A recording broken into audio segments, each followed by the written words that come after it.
I fell in love with an essay from Jason Pargin where he said, accept that all of your heroes are full of shit. Your heroes aren't gods. They're just regular people who got good at one thing by sacrificing literally everything else. There's no one in the parking lot except for my car. And everyone else probably getting home from some party right now because bars are closed right now too. You know, they're probably going to sleep and they're probably going to have to wake up and apologize to somebody for however way they acted, because that's not who they really are.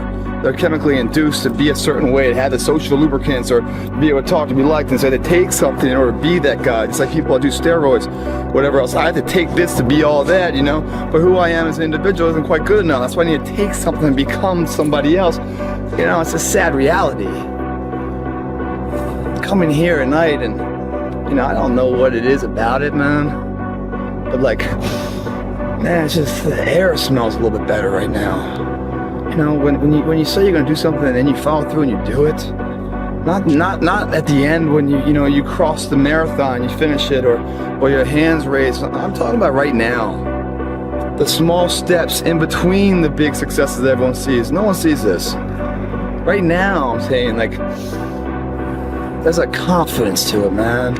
There's a bad motherfucker that's right here, you know, that's getting ahead of the competition. There's an overwhelming sense of fulfillment and pride and satisfaction with that. 2017, I sacrificed everything, and the same thing in 2018. There was so much sacrifice. I really didn't have a social life in 2018, and it got to a point I remember back beginning of 2019, I was in Bali and one of my best friends was visiting me. My mom was visiting me, and I was there with my ex-girlfriend as well as my old personal trainer.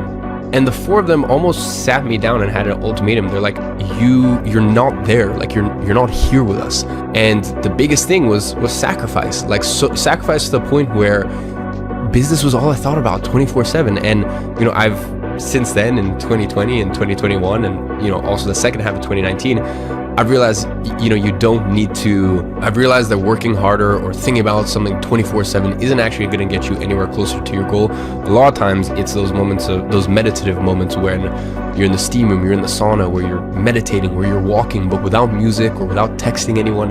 And that's really where those flashes of brilliance come to you. But all of this is to say sacrificing your 20s. I think your 20s honestly are for sacrifice. So we also, you know, if you sacrifice up until you're 27, you still have many, many good years to go out there, have a good dating life, meet a bunch of very interesting people.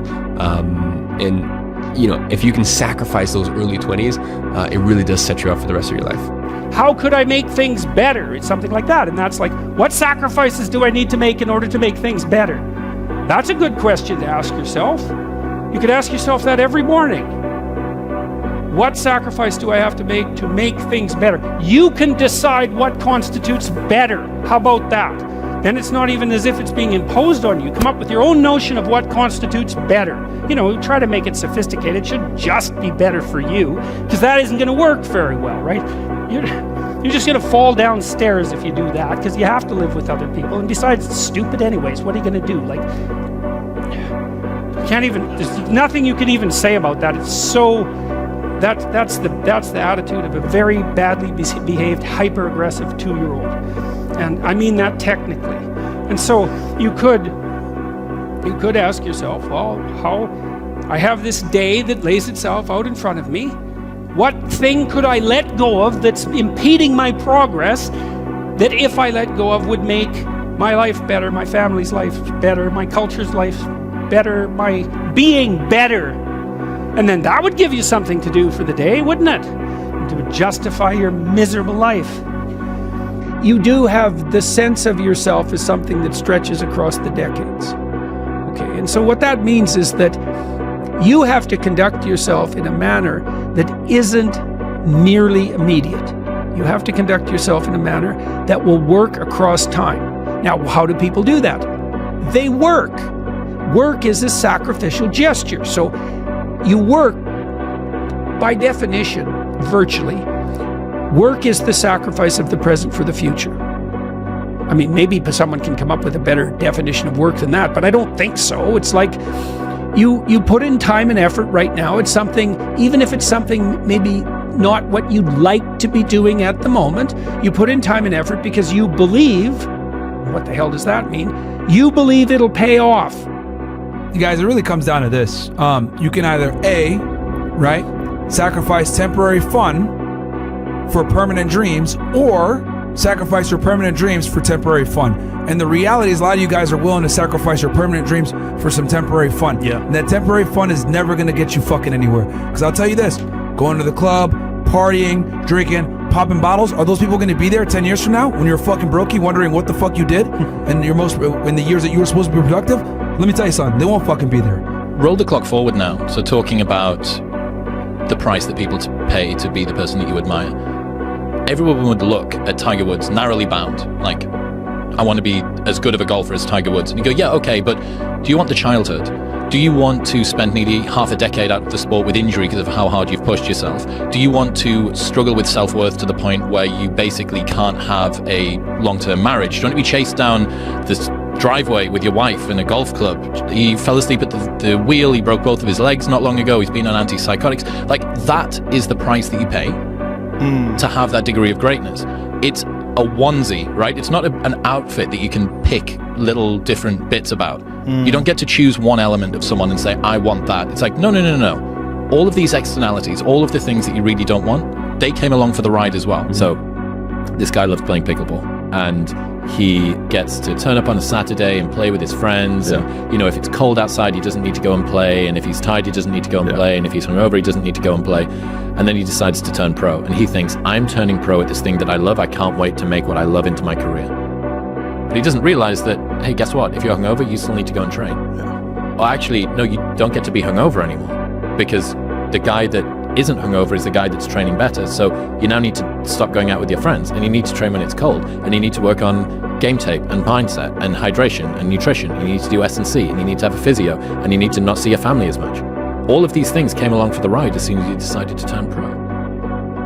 Is that a price that you're prepared to pay? And that's an interesting question to ask yourself. Am I prepared to sacrifice my pure, unencumbered, unmolested love for this thing in order to try and become the best at this thing? I want you to enjoy the journey. I want you to remember that these are your glory years. These years right now as a teenager, and especially in your early teens even, these are the years you're gonna look back at with fondness, because these are the years that you built. You built your character, the person that you are going to become. I can tell you right now that my most fond years were probably the year before I started my first ever business when I was 16, and the couple years after that. The years where things were tough, they were not easy. I was making sacrifices. It was difficult at the time, but I have so much appreciation for it now. So please, if things are difficult or they're hard right now, take a moment to appreciate it, because these are the years you're gonna be talking about in a decade, 2 decades. You know, I'll tell you something in full honesty, full transparency. The way that I live right now is not cohesive to being the best partner that I could potentially be, to being the best son I could potentially be. My interpersonal relationships is not cohesive to that, because I have so much burden and so much stress on my shoulders and so many things to manage at any given time. And such a massive organization, as I said, to be the captain of and make sure that our ship is safe and it's going in the right direction. I forget birthdays all the time. I don't call my mom every day. And if you're a good friend or a good son, you do those things, or at least you strive to. Now, that's where I am right now. In 10 years or 5 years, it could be a totally different story. In some ways in life, you need to be selfless, but in some ways, you also need to be selfish in the sense of, I think when it comes to your morals and your principles and your dreams and your aspiration, no one can take that away from you. I think it would be unfair for someone to take that away from you. I agree. And keep in mind, you're still working a regular job. You still have your social life. You still have all these other things going on. Guess what's gonna happen when you start the side business? Oh, magical thing. Those bitches and those dates and all that social time that you used to have, it's gone now, nigga, it's gone. It's gone. Because as soon as you spend that money, you no longer are going to do all the fuck shit that you used to do when you had your regular job. Like I told y'all before, this isn't for everybody. Are you prepared to sacrifice? You want to really be an entrepreneur while simultaneously having your other job? This is going to be the hardest part, because you'll be working a regular job 40, 50 hours per week, and you're going to be working on your business. Are you prepared to make the actual sacrifices? A lot of you faggots aren't. Let's give it a 100,000. A lot of you guys just want to sit there and let you do it and do some bullshit on the side, not make any money. It's not a business, it's a fucking hobby. So ask yourself, look in the mirror, are you really ready to do this? Are you prepared to cut off friends? Are you prepared to not go on vacation? Are you prepared to sit there and go to your real job with 1 hour of sleep because you're building your business all fucking night? I was. That's how the fuck I did it. I told y'all, I was a federal agent arresting fucking criminals while simultaneously running a fucking fitness business. I had no social life at that time. But it's okay because I'm here now because I made that sacrifice. Are you ready to make that sacrifice? We're talking about sacrifice now. The important thing is this. You're right in why I'm saying it, because I only have about 3 more minutes. Listen to me. The most important thing is this: to be able at any moment to sacrifice what you are for what you will become. That's the number 2 thing. You got to catch that one. To be able to, listen to me, at any moment. Some of you can make sacrifices when Monday Night Football is not on. You can make a sacrifice. But when the game come on, for some reason, you just attach to it. For some of you, when your favorite show come on, you can make sacrifices on Sunday when ain't nothing going on. But when your favorite show comes on Monday, bam, some of you focus until the phone ring, and then you like, I gotta answer it. If I don't answer the phone, I'm gonna die. I'm saying to you today that there are some of you, if you give up your cell phone, you would be successful. But your cell phone is more important to you than your success. I'm gonna say it again, I'm gonna hurt somebody. I'm gonna hurt somebody.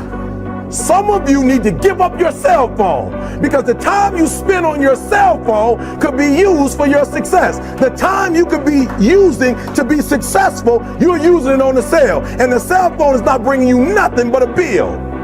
And somebody has told you you couldn't live without it. I'm talking about going deep now, giving up stuff. Watch what it says.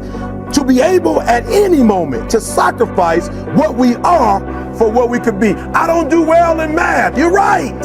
You ain't never studied. I'm not good in writing because you have never written before. But I dare you to fail in writing for a whole year to see if you can get to the end. I dare you to fail. I dare you to take that same class over and over again. I dare you to stop dropping classes like you soft. I'd say the most difficult aspect of it is getting through that really shit and frustrating phase where you know what you can do, but it just hasn't come into fruition yet. And the thing that makes it quite difficult a lot of times is the social aspect of it. The thing that makes it quite difficult a lot of times is the fact that, as I said, you're writing this down every single day. Maybe you're telling your friends, maybe your friends don't see it. Maybe you're telling your parents and your parents don't quite see where you're trying to get to, or they can't wrap their head around it. And I just want to implore you to keep pushing. Like, just disregard it. You know, I always say just put 1 foot forward in front of the other, put your head down, focus on the pavement, focus on the road, 1 foot forward in front of the other, just left, right, and you do that for years, and then you look back and go, fuck, you know, I can't believe how far I've come.